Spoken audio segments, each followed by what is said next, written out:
Hello friends, આજે આપણે બનાવીશું બટેકા ભૂંગળા। અહીંયા ગ્રેવીવાળા આપણે બટેકા ભૂંગળા બનાવીશું। તો અહીંયા મેં 1 કિલો બટેકી લીધી છે, નાની નાની સાઈઝની। મોટા હોય તો તમે 2 ટુકડા પણ કરી શકો છો અને બટેકા ગ્રેવીવાળા તમે બનાવી શકો છો। તો અહીંયા મેં પાણીથી ધોઈ લેવાના છે, તે ધૂળનો ભાગ કચરો હોય તે દૂર થઈ જાય છે। તો આ રીતે આપણે બાઉલમાં એડ કરી અને કુકરમાં આપણે એડ કરી દઈશું। તો હંમેશા બટેકા આપણે બનાવતી વખતે ધોઈ નથી લેવા જોઈએ, તેમાં સ્ટાર્ચનો ભાગ વધારે હોય છે। તો હવે અહીંયા 2 કપ જેવું આપણે પાણી એડ કરીશું, એટલે કે કપનો હોય તો તમે પાણી બટેકામાં ડૂબે એટલું આપણે પાણી એડ કરવાનું છે। તો તમે જોઈ શકો છો વધારે પાણી આપણે એડ કરવાનું નથી, નકર ઉભરાય અને બહાર આવશે। અહીંયા સ્વાદ પ્રમાણે અહીંયા મેં 1 ચમચી નમક એડ કર્યું છે। હવે અહીંયા કુકરની 2 વિસલ આપણે કરવાની છે, વધારે કરવાની નથી। બટેકા ભૂંગળા બનાવતી વખતે હંમેશા બટેકા છે તે આખા રહેવા જોઈએ, તેની હું ટ્રિક્સ આગળ બતાવીશ તમને। હવે અહીંયા બટેકા બફાય ત્યાં સુધી આપણે મસાલા કરી લઈશું। તો અહીંયા જીરા પાવડર, ટમેટા 2, લસણની કળી 15 જેટલી, લાલ મરચું પાવડર 3 ચમચી જેટલું, ઝીણી છે અને દાડમના બી લીધા છે। તો હવે આપણે મસાલા છે બધા તેને સાઈડમાં મૂકીશું અને ટમેટા છે તેની આપણે કટિંગ કરી લઈશું। ટમેટા છે તે અહીંયા મેં દળવાળા લીધા છે, તમારે ખાટા બહુ લેવાના નથી। તો આવા દળવાળા ટમેટા લેશો એટલે બટેકા ભૂંગળામાં ગ્રેવીવાળા બનાવવા છે તો ખૂબ સરસ એવી તેની ગ્રેવી બનશે। અને આ રીતે આપણે ટમેટાના 4 ટુકડા કરી લઈશું। અહીંયા આ રીતે આપણે કટિંગ કરીશું, કેમ કે મેં અહીંયા ટુકડા મોટા રાખ્યા છે, આપણે ગ્રેવી બનાવવાની છે એટલા માટે।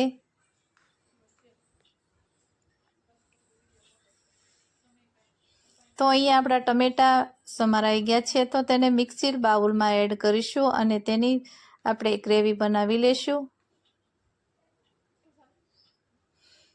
તો અહીંયા બધા ટમેટા એડ કરી દીધા છે અને 15 જેટલી લસણની કળી છે। તો અહીંયા લસણ એડ કરવાથી ખૂબ સરસ એવા આપણા બટેકા બને છે ગ્રેવીવાળા। અને આદુનો ટુકડો મેં અહીંયા છે તેને પણ આ રીતે આપણે સમારી લીધું છે।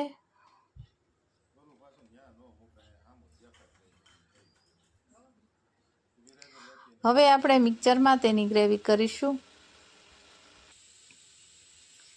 તો તમે જોઈ શકો છો આપણી ગ્રેવી બની અને રેડી થઈ ગઈ છે। તો એક બાઉલમાં એડ કરીશું। અહીંયા થીક એવી છે, આપણે પાતળી થોડીક આપણે આગળ એડ કરીશું પાતળી કરવા માટે। તો અહીંયા આપણે કુકરમાં આપણે હવા છે તે બહાર કાઢી લઈશું અને બટેકા બફાઈ ગયા તેને ચેક કરીશું। તો અહીંયા આપણી 2 વિસલમાં આપણા બટેકા તૈયાર થઈ ગયા છે। તો આપણે એને બાઉલમાં કાઢી લઈશું। બટેકા વધારે બાફવાના નથી, કેમ કે બટેકા વિખાઈ જશે। અને બટેકા તમે બીજી રીતે પણ બાફી શકો છો। કુકરના તળિયે તમે કાઠું હોય તેને મૂકી અને એની ઉપર આપણે બટેકા છે તેને ગોઠવી અને બાફી શકો છો, તો બટેકા વિખાતા નથી। તો પણ તમને બીજી ટ્રીક પણ બતાવું છું। બટેકાને બફાઈ ગયા પછી આપણે બહાર કાઢી અને એમાં ઠંડુ પાણી છે તેને એડ કરવાનું છે। ઠંડુ પાણી એડ કરવાથી આપણા બટેકા છે તે વિખાતા નથી અને આખા રહે છે।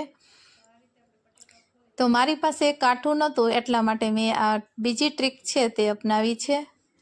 તો તમારી પાસે કાઠું ન હોય તો આ રીતે તમે ઠંડુ પાણી પણ એડ કરી શકો છો અને બધી છાલ છે તે બટેકાની આપણે કાઢી લેશું। તો તમે જોઈ શકો છો બટેકા એકદમ સરસ એવા બફાઈ ગયા છે અને એકદમ સરસ એવા લીસા ઉપરથી છે અને વિખાણા પણ નથી। આ રીતે તમે ટ્રીક નાની નાની વાતનું ફોલો કરશો એટલે તમારા બટેકા ખૂબ સરસ એવા બનશે। અહીંયા આપણે ટ્રીક અને ટિપ્સ સાથે બનાવીશું તો બટેકા ભૂંગળા છે તે ખૂબ સરસ એવા બનશે। તો અહીંયા મેં એક સ્પેન લીધી છે, તેમાં 1 ચમચી આપણે તેલ એડ કરીશું, કેમ કે આ ગ્રેવીવાળા બટેકા ભૂંગળામાં વધારે આપણે તેલ એડ કરવાનું નથી, કેમ કે વધારે તેલ એડ કરશું તો આપણા બટેકા છે તે કોટિંગ નહીં થાય ગ્રેવી, એટલા માટે આપણે ઓછું તેલ એડ કરીશું। તો અહીંયા આપણો વઘાર થઈ ગયો છે, તો આપણે એમાં ગ્રેવી છે તેને એડ કરી છે મેં અહીંયા।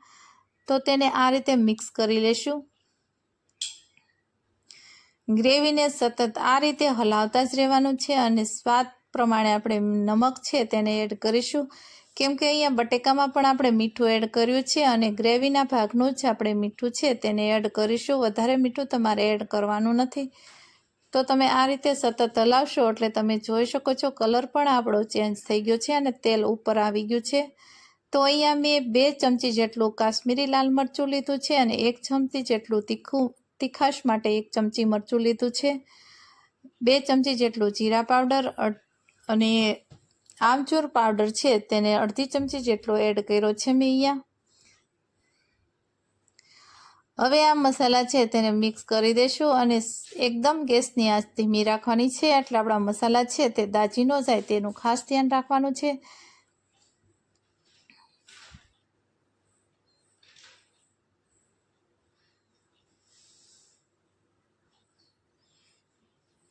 તો તમે જોઈ શકો છો આપણી ગ્રેવી છે તે કૂક થઈ ગઈ છે. તો એમાં થોડુંક આપણે પાણી એડ કરીશું.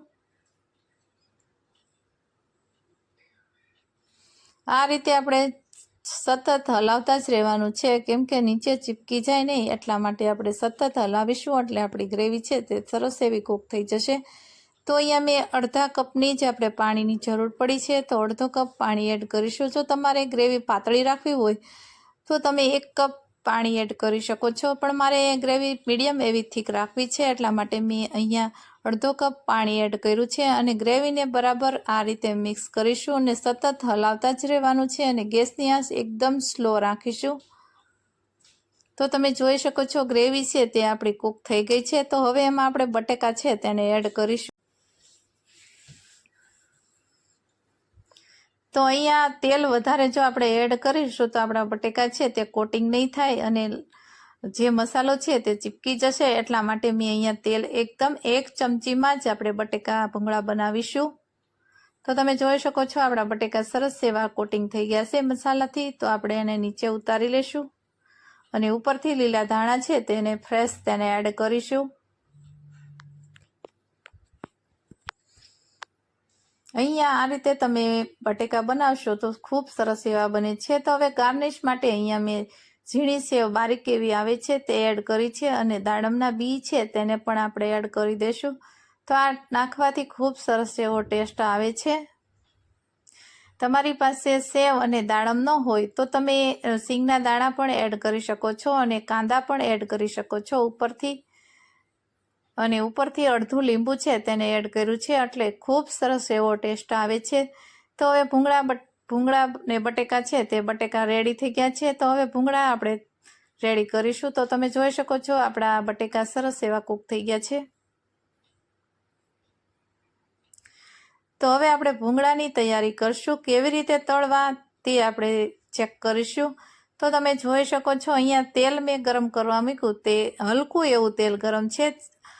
ઘણી વખત કેવું થતું હોય છે કે આપણે બહાર ભૂંગળા મળતા હોય તે સરસ એવા કૂક થયેલા હોય છે, પણ આપણે ઘરે બનાવીએ ત્યારે આ ભૂંગળા છે તે સંકોડાઈ જાય છે, ઉપર પરપોટા થઈ જાય છે, એવું ઘણીવાર બનતું હોય છે. તો આ તમે જોઈ શકો છો મારું તેલ ઓછું ગરમ છે તો આવા ભૂંગળા તળાણા છે. હવે આપણે તેલને થોડીક વાર ગરમ થવા દેશું. તો ઉપર આવા નાના નાના બબલ્સ તમને જોવા મળશે અને ભૂંગળા છે તે સંકોચાઈ જશે. તો અહીંયા થોડુંક એવું ફૂલ ગરમ થાય તેલ ત્યારે આપણે ભૂંગળા એડ કરીશું. અહીંયા ભૂંગળા તળવાની એક ટ્રીક છે. તમે જોઈ શકો છો આપણા ભૂંગળા સરસ એવા તળાઈ અને લાંબા થયા છે. એકદમ વાંકા પણ નથી વળ્યા અને સીધા જ રહ્યા છે અને તેલ વધારે તમારે લેવાનું છે અને 2 ભૂંગળા જ આપણે એડ કરવાના છે, કેમ કે તમે વધારે એડ કરશો એટલે તમારે તેલ બધા ભૂંગળામાં રહી જશે. તો તમે જોઈ શકો છો બંને ભૂંગળા આપણે સાથે તળ્યા છે પણ કેટલો ડિફરન્સ છે બંનેમાં. તો આ રીતે તમે ભૂંગળા તળશો તો સરસ એવા તળાશે અને એટલું બધું તેલ પણ નથી ગરમ થવા દેવાનું કે આપણા ભૂંગળા લાલ થઈ જાય એટલું. તો તમે જોઈ શકો છો આપણા ભૂંગળા તળાઈ અને રેડી થઈ ગયા છે. તો બધા ભૂંગળા પીળા છે અને ભૂંગળા તળતી વખતે હંમેશા તેલ વધારે જ લેવાનું છે. તો હવે આપણે એક ડીશ તૈયાર કરીશું સર્વ કરવા માટે. તો અહીંયા મેં બટેકા છે તેને એડ કરું છું પ્લેટમાં. ઉપરથી લીલા ધાણા ગાર્નિશ કરીશું દાડમના બીજ,